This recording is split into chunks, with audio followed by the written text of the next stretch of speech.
বন দপ্তরে বর্তমানে ৩৬৩ জন নিয়মিত শ্রমিক হিসেবে কর্মরত। অনেকে আবার প্রায় ১৫-২০ বছর ধরে কাজ করে চলেছেন। গত ৭ বছর আগে তাদের ফিন্যান্সের অ্যাপ্রুভাল দেওয়া হয়েছে, কিন্তু এখনো পর্যন্ত তারা সরকারি বেতনক্রম পাননি। এই ব্যাপারে বনমন্ত্রী থেকে শুরু করে মুখ্যমন্ত্রী সবার দ্বারস্থ হয়েও কোনো সুরাহা না হবার ফলে আজ বাধ্য হয়ে একদিনের কর্মবিরতিতে বসেছেন শ্রমিকরা।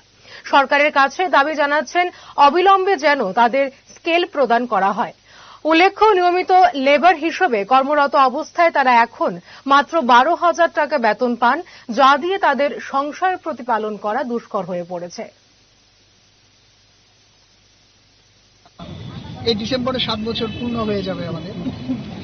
এছাড়া আমরা ফরেস্ট ডিপার্টমেন্টের সঙ্গে যুক্ত, আমাদের মধ্যে অনেকে আছেন 20 বছর, 25 বছর, 15 বছর ধরে কাজ করে আসছে।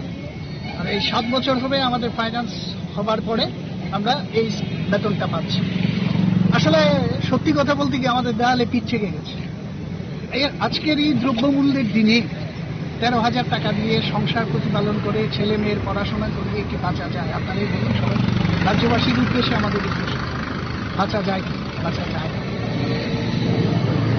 কিছুদিন আগে, কয়েক মাস আগে এডিসিতে আমাদের মতোই ডেজিগনেশন পিএল, পার্মানেন্ট লেবার, এবং 30-35 জন তারা প্রমোশন পেয়ে এমসিডব্লিউ হয়েছে।